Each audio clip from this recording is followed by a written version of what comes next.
करवा चौथ की असली कथा।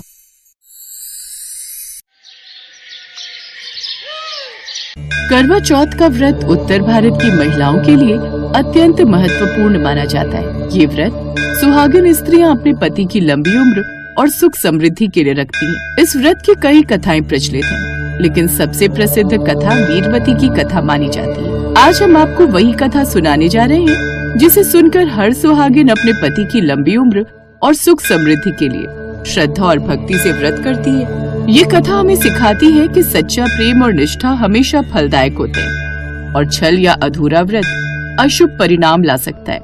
तो आइए सुनते हैं इस कथा को। एक नगर में एक ब्राह्मण परिवार रहता था। परिवार में 7 बेटे और एक बेटी थी। बेटी का नाम था वीरवती। वो अपने भाइयों की लाडली और माता पिता की आंखों का तारा थी।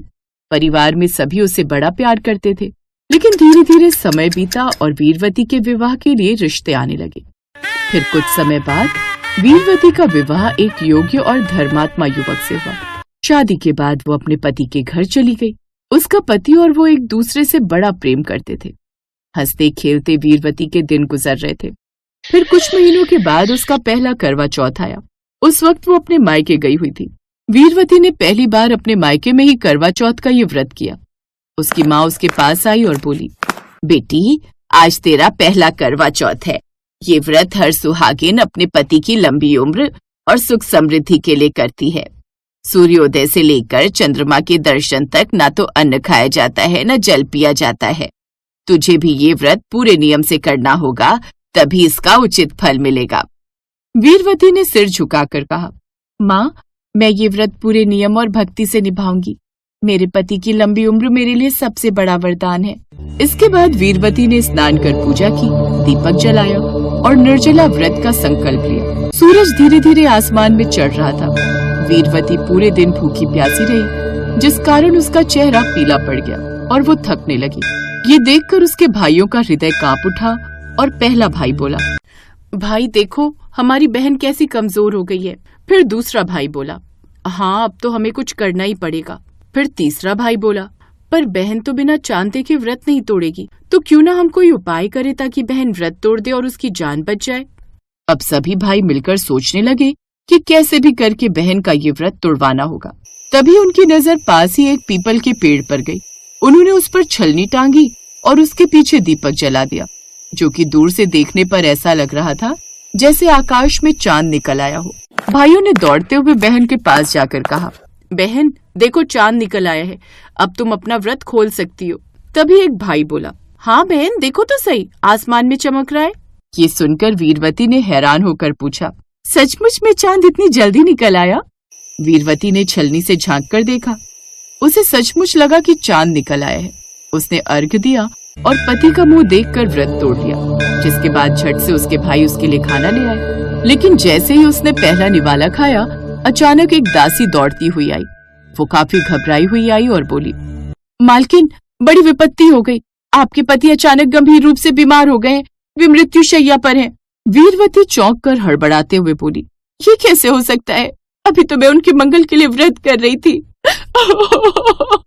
वीरवती रोते बिलखते पति के पास दौड़ी।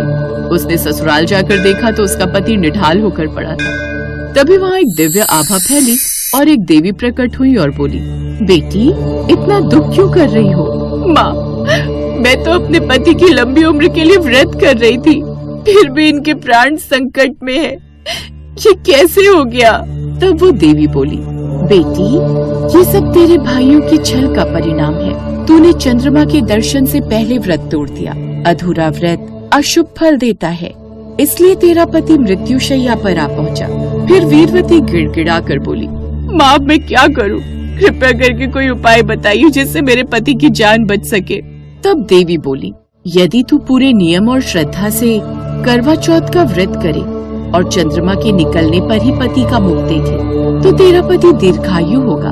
देवी के कहे अनुसार तब वीरवती ने अगले करवा चौथ पर दृढ़ निश्चय किया। उसने सुबह से रात तक कठोर निर्जला व्रत रखा। उसकी आंखों में भले ही आंसू थे, पर मन में अटूट विश्वास। जब चांद आकाश में निकला तब उसने विधि पूर्वक अर्घ्य दिया, पति का मुख देखा और व्रत खोला।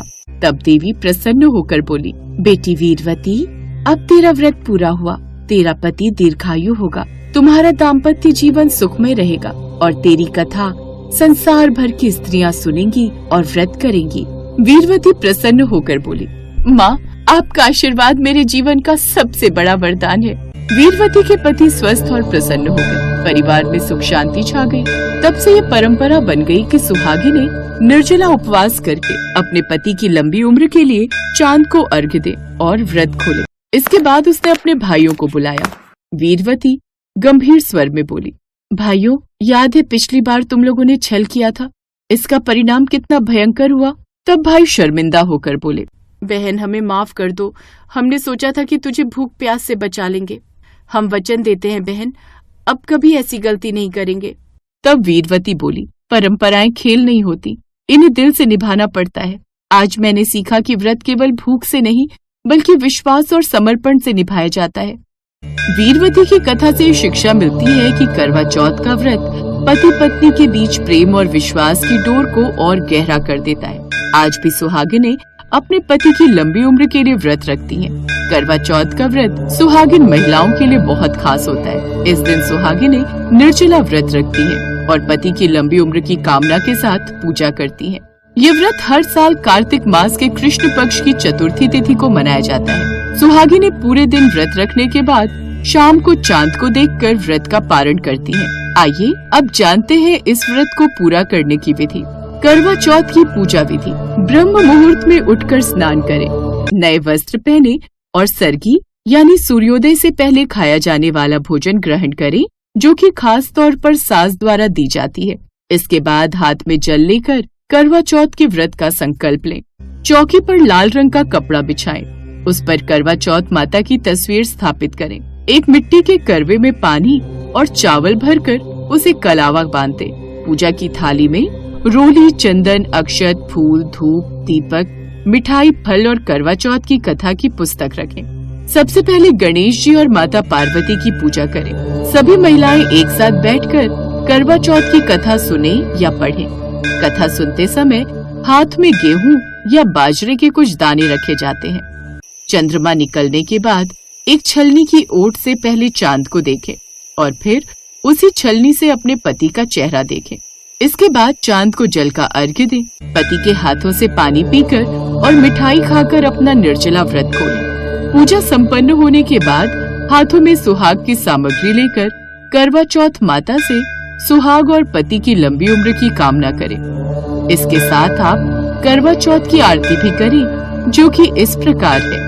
ओम जय करवा मैया, माता जय करवा मैया, जो व्रत करे तुम्हारा पार करो नैया।